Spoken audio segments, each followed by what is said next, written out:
pada pagi hari ini dengan 10 judul. Kepada Rido dipersilakan.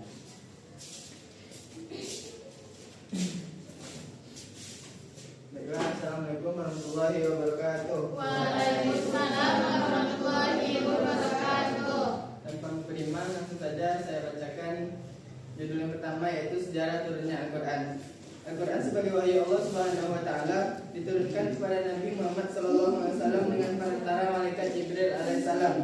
Diturunkannya Al-Quran kepada Nabi Muhammad yaitu dengan cara bertahap dan berangsur-angsur, bukan sekaligus seperti halnya kitab-kitab terdahulu.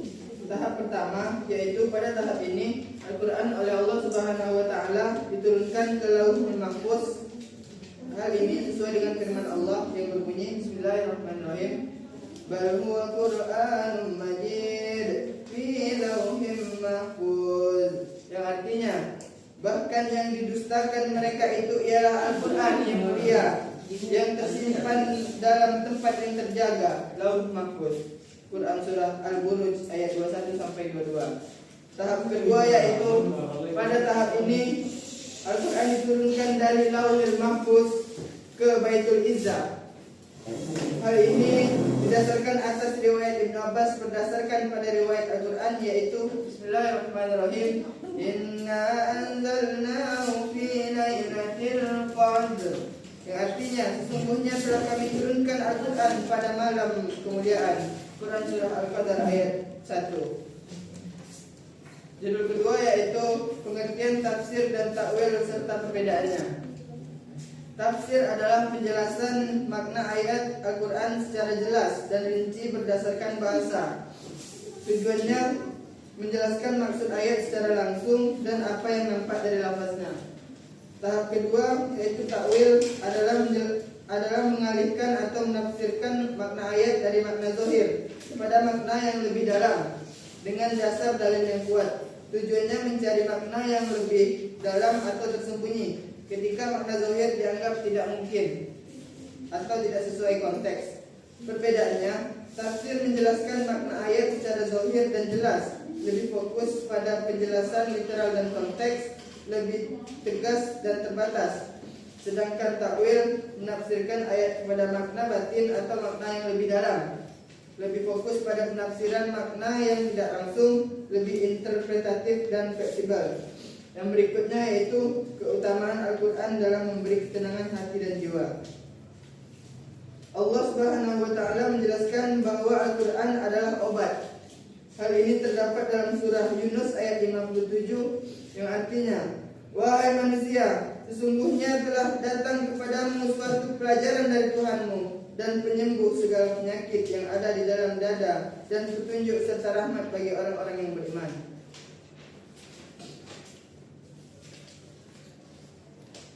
Tidak hanya membacanya dan menghafal, bahkan mendengarkan saja akan memperoleh banyak manfaat, seperti adanya perubahan fisiologis, yaitu menurunnya depresi, kesedihan, mendapatkan ketenangan dalam jiwa, dan menangkal penyakit-penyakit lainnya. Yang berikutnya yaitu Al-Quran dalam perkembangan ekonomi syariah.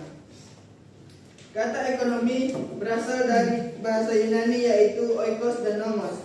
Oikos berarti keluarga atau rumah tangga, sedangkan nomos berarti peraturan atau aturan.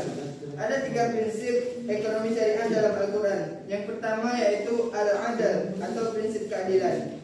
Islam mengandung ajaran yang sangat mulia, yaitu menegakkan keadilan dan memerintahkan umatnya agar senantiasa berlaku adil pada setiap orang. Yang kedua yaitu tawazun atau prinsip keseimbangan. Tawazun atau keseimbangan adalah prinsip penting lainnya dalam ekonomi syariah. Yang ketiga yaitu prinsip kesejahteraan. Dalam ekonomi syariah, konsep kesejahteraan tidak terbatas pada dimensi finansial semata, melainkan mencakup kesejahteraan holistik yang mengintegrasikan aspek sosial, spiritual, dan lingkungan. Yang berikutnya yaitu pentingnya keseimbangan ekonomi dan keadilan sosial dalam Al-Quran. Al-Quran menekankan pentingnya keseimbangan ekonomi dan keadilan sosial untuk mencapai kesejahteraan dan kemakmuran. dengan prinsip-prinsip seperti keadilan, persaudaraan, distribusi, kesejahteraan harta yang merata, dan tanggung jawab sosial. Ini tercermin dalam ajaran untuk menghindarkan kesenjangan, keserakahan, dan eksploitasi, serta menyerukan pengaturan ekonomi yang adil untuk mengurangi penderitaan kaum miskin dan memperkuat ikatan syariat. Judul 6 yaitu Al-Quran sumber petunjuk dalam kehidupan umat Islam. Secara etimologis, kata Quran berasal dari bahasa Arab yang berarti bacaan atau yang dibaca. Al-Quran diturunkan dalam bahasa Arab, terdiri dari 114 surah dan terdiri dari ribuan ayat. Ia mencakup berbagai tema, termasuk ajaran akidah, hukum, etika, dan kisah-kisah para nabi. Al-Quran dianggap sebagai mukjizat terbesar Nabi Muhammad SAW. Tidak hanya karena isinya yang penuh hikmah, tetapi juga karena keindahan bahasa dan struktur susunannya. Yang berikutnya yaitu Al-Quran sebagai keseimbangan dunia dan akhirat. Umat Islam meyakini dan menempatkan kitab suci ini sebagai sumber utama ajaran Islam dan menjadi pedoman hidup yang bersifat abadi dan universal. Tujuan diturunkannya Al-Quran adalah untuk memberikan petunjuk dalam semua aspek kehidupan, baik personal maupun sosial, serta membantu manusia mencapai kesuksesan dunia dan akhirat. Kehidupan manusia terdiri dari dua aspek penting, yaitu kehidupan duniawi dan ukhrawi. Manusia harus bisa menyelaraskan dan menyeimbangkan dua aspek tersebut dalam segala aktivitas sehingga dapat memenuhi kewajiban jasmani dan rohaninya secara harmonis.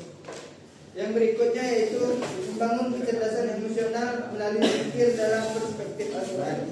Kecerdasan emosional menjadi salah satu aspek penting dalam membentuk kepribadian manusia modern. Dalam kehidupan sehari-hari, seringkali keberhasilan seorang tidak hanya dibentuk oleh kecerdasan intelektual atau IQ, melainkan juga oleh kecerdasan emosional (EQ). Yang berikutnya itu sejarah kualifikasi Al-Quran. Al-Quran merupakan kitab suci umat Islam yang menjadi pedoman hidup bagi seluruh manusia.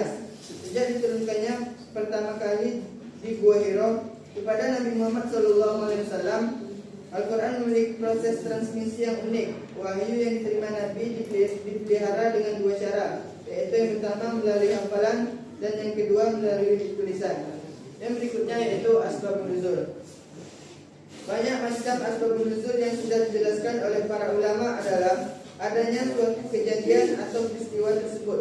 Maka inilah yang disebut dengan asbab an-nuzul, atau adanya seorang yang bertanya dan pertanyaan itu diberikan kepada Rasulullah dengan tujuan ingin mempelajari suatu hukum syariat atau hal-hal yang berkaitan dengan urusan agama. Maka diturunkanlah suatu ayat atau sebagian ayat Al-Quran. Maka hal ini disebut juga sebagai asbabun nuzul. Seperti diriwayatkan dari Ahmad An-Nasai, Ibnu Jarir, Ibnu Munzir, At-Tabrani, Ibnu Madawi dari Ummu Salamah, dia berkata, "Wahai Nabi Allah, kami para wanita tidak pernah disebutkan dalam Al-Quran sebagaimana laki-laki disebutkan dalam Al-Quran." Allah berfirman yang berbunyi, "Innal muslimina wal muslimati wal mu'minina wal mu'minati wal qanitina wal qanitati was shadiqina was shadiqati was sabirina was sabirat wal khashi'ina wal khashi'ati wal mutasaddiqina wal mutasaddiqati was sha'imina was sha'imat wal qatina furujahum wal hafizati was zakarina Allah katsiran wal zakarin a'addallahu lahum maghfiratan wa ajran 'azim." Yang artinya, sungguh laki-laki dan perempuan muslim, laki-laki dan perempuan mukmin, laki-laki dan perempuan yang selalu dalam ketaatan, laki-laki dan perempuan yang benar, laki-laki dan perempuan yang sabar, laki-laki dan perempuan yang khusyuk, laki-laki dan perempuan yang bersedekah, laki-laki dan perempuan yang berpuasa, laki-laki dan perempuan yang banyak menyebut nama Allah Subhanahu wa taala. Mungkin itu yang bisa saya sampaikan. Selanjutnya saya berikan kepada Dr.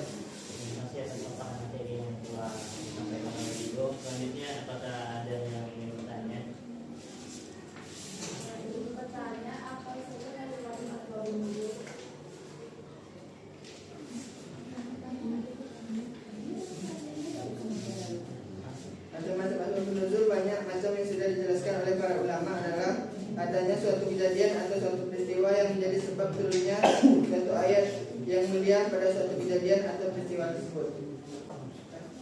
Saya kira hanya itu yang dapat saya sampaikan. Assalamualaikum warahmatullahi wabarakatuh. Waalaikumsalam.